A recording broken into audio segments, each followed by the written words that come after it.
Hi guys, welcome to my channel.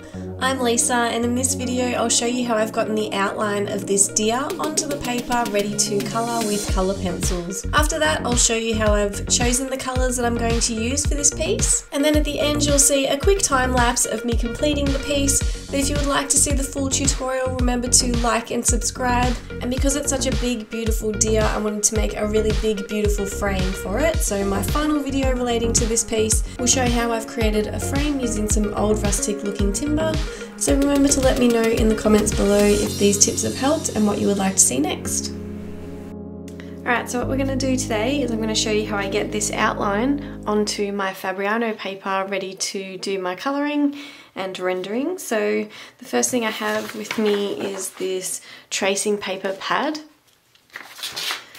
I think I got this from Spotlight. And you can get them from Officeworks and all that sort of thing, so just a big sheet of this. And then what I've done is gone on to, I use Word usually just to print out my pieces, just because you can see the dimensions and it has the ruler on the side of the page. The size of this one is around 24 centimeters and 19 centimeters across, because I've measured the frame that I'm going to be using, and this is the size that I'm going to be using, so I want to make sure that it sort of fits really nicely in the frame because he's really cute. And what I've also done is reverse this image, so I've flipped this horizontally. So this means once I do the outline, then I can go straight onto my Fabriano, scribble on the back, and then it will be there straight away. So if I didn't reverse the image, then I'd have to draw it, flip it, draw it again, flip it, and then do the scribbling on the back. So it's just a little bit quicker doing it this way. So what I'll do first is just tape it down, because you don't want it to be moving and getting all over the place. So, you know, you sort of do have people who will say that this is cheating, or, you know, you should be drawing it from scratch and that, but for me, the process isn't that I want to be able to draw the animals perfectly, it's that I want to be able to do the colouring and do the drawing and things like that. So, you know, each their own. And usually some people will have sort of programs on their iPads or on their computers where they draw over the image on their devices, and then they print it, and then they do this procedure again. So they'll do the outline, put it on their paper, scribble on the back. So, you know, either way, you're sort of copying the image, unless you do sort of like the grid method, which is a really good way as well. So what you do is get your paper. So this is another colour image I printed before, just to see if it might be clearer, but clearly my printer's not working. So then you go through and do like ruler lines all the way through and do a full grid. And then you would go onto your like Fabriano paper or your other paper and do the same grid, and then you can draw it from the grid from the picture. And you can also do on your Photoshop and that, you can put the lines in, so you could just draw it from Photoshop. But then again, they would probably draw this image onto like a scrap bit of paper and then use the tracing paper to go over again, flip it over, and then put it on their paper. So anyway, you're sort of going to be transferring the image a couple of times to get it onto your Fabriano paper. So this is the quickest way that I've found to do it. And yeah, each their own of how they like to do things. So I'll tape down this side as well, just so it doesn't move around too much. Like this. And then because it's really dark, I'll just flip it up sometimes like this so I can see properly. People do use light boxes. You can also put it up on a window and draw on it that way, because the light will be coming through. Yeah, some people use monitors. I find that this is, you know, fine for me, and I just want the general outline. I don't need every little bit that is on the animal, because I can do that when I'm drawing it later. Cool, so let's get started.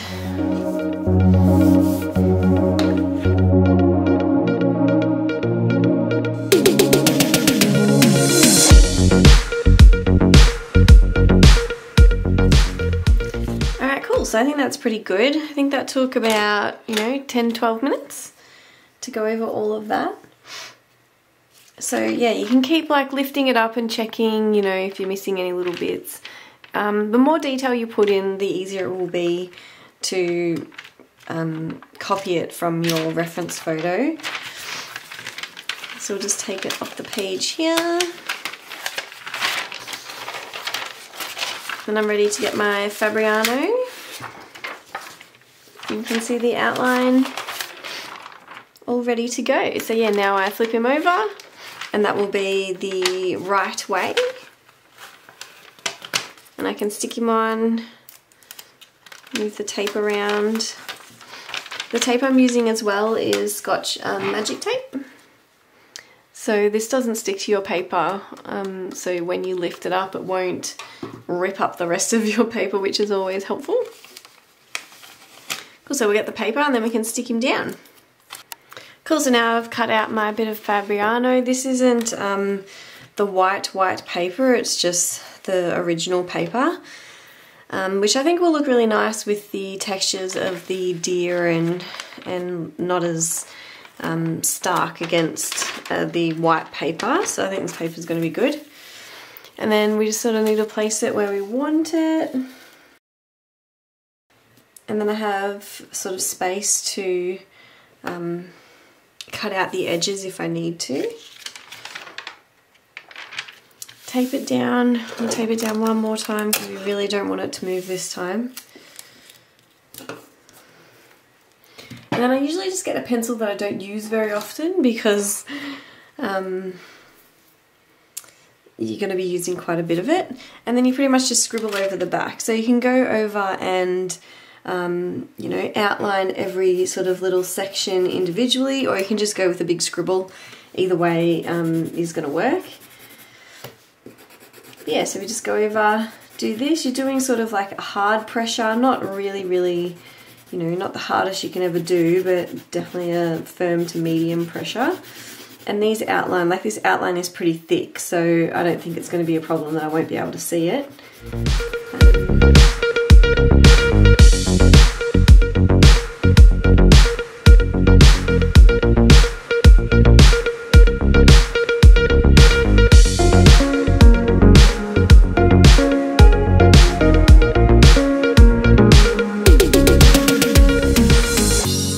Now that we're pretty much done it all, I usually just check that I've gotten the main features and they're in there, because it's really hard to figure out where things are when you've already finished the outline, and if it misses or it's not there, it's really tricky to see. So just the eyes and the face is one of the most important things. And the rest you can sort of just figure out yourself. So now there's all pencil duster over it, so I'll just shake it off. And then we can undo it.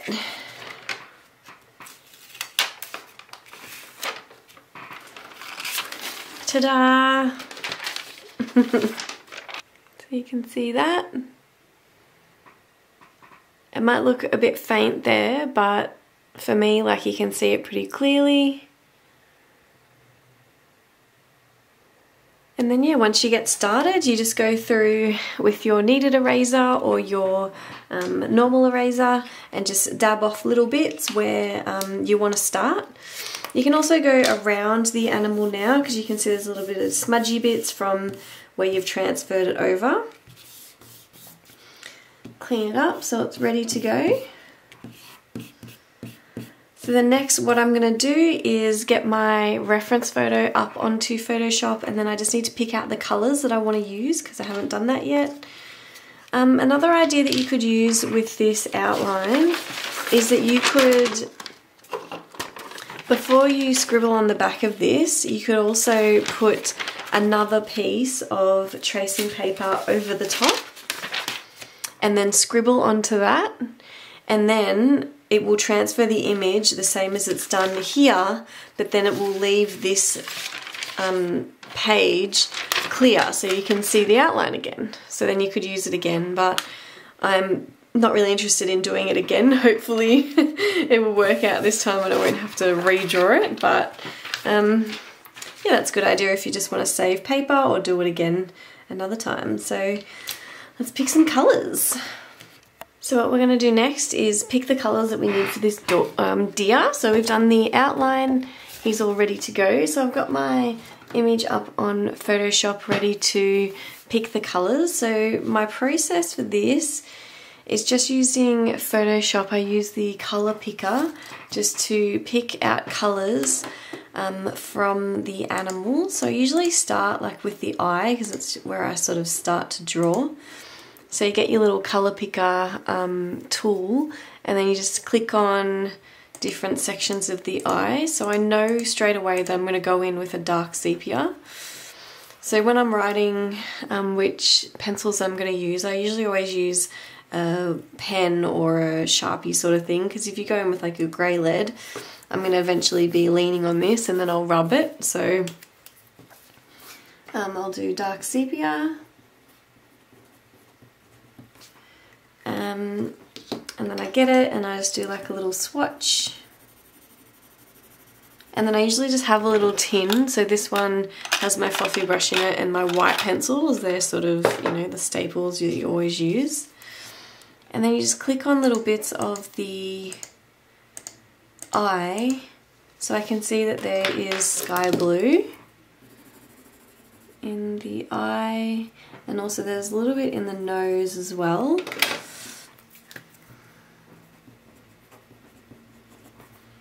I can also see in the eye oranges and burnt sienna.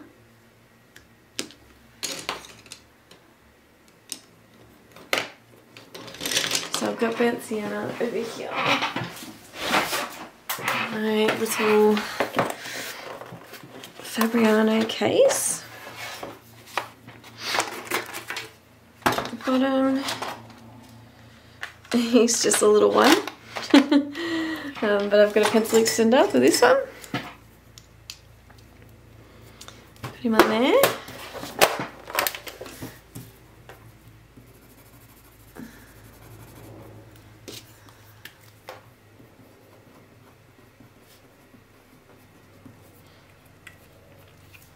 There. So then what you can do is, if you're clicking on sort of sections of the animal and you're not really sure, these are my swatches that I've made. So I have a big, I think it's 120 case of Polychromos pencils, and these are all the swatches I've done of them. Such an enjoyable process. But then I've also got this one, which is all the same colours, and then I've got my little tins of like random pencil colours, and you know, I have a couple of double ups. So what you can do is go on your computer, and then, so say that I find a like brown tone that I'm not sure, I can just go on the computer and then slide this against the image on the screen and see which colours that pops out and which ones there are. You can also use, so sometimes I'll use the back of a old swatch cards. This one was for the bat that I did. And so say that there's like a colour in here. It's sort of like a grey brown colour. So I'll use the warm grey one, so that's another colour I'll use.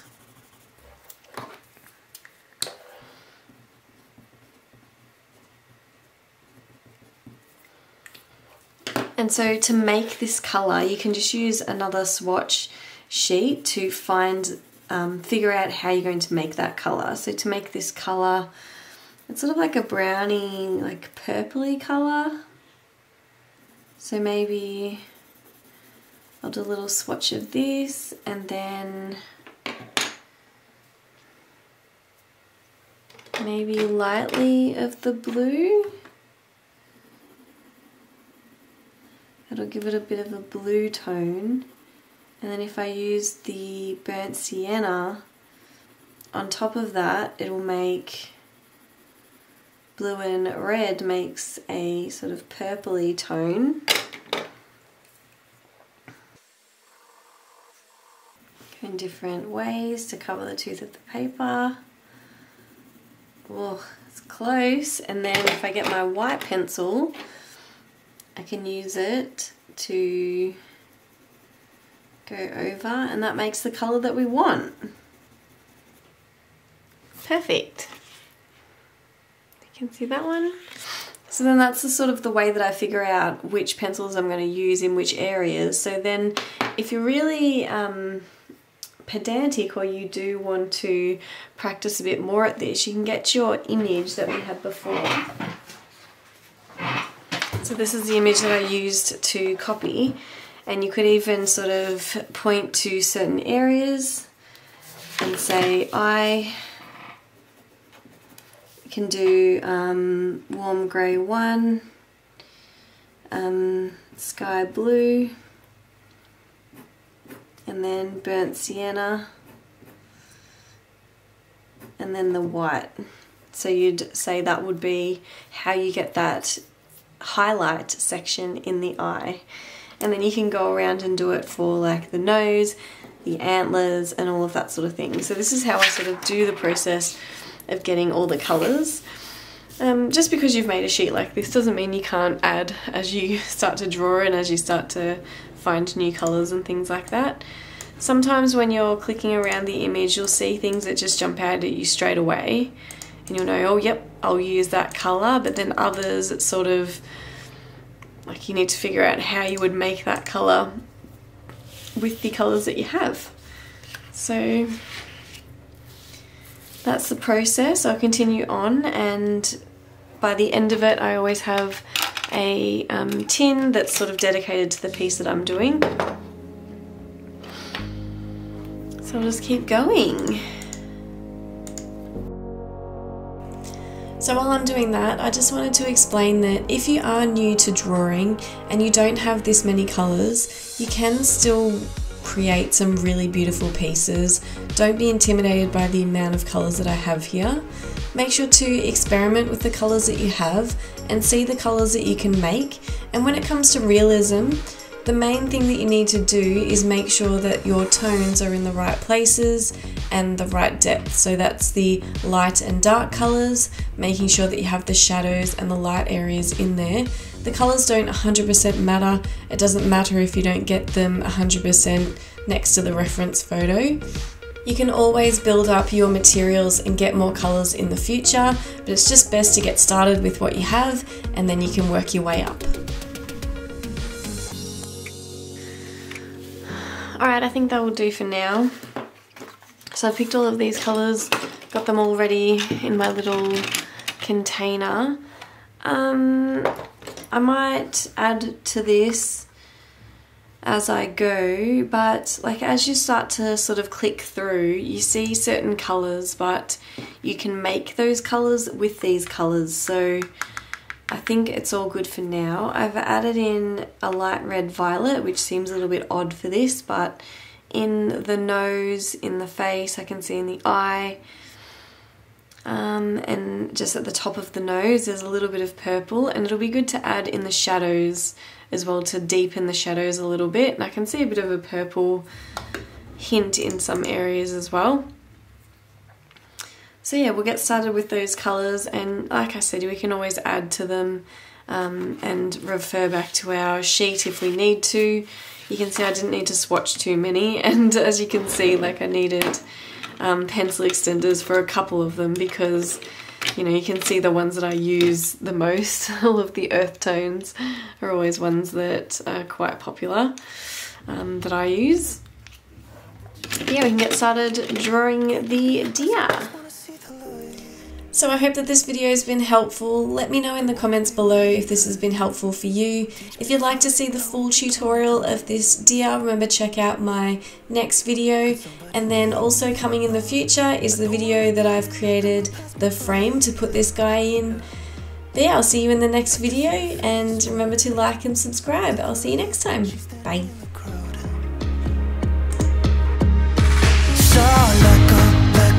I don't want to, but I'm gonna try. When she left me, yeah, let a little bit inside. You know, maybe things are gonna be alright. 'Cause I just wanna see the light.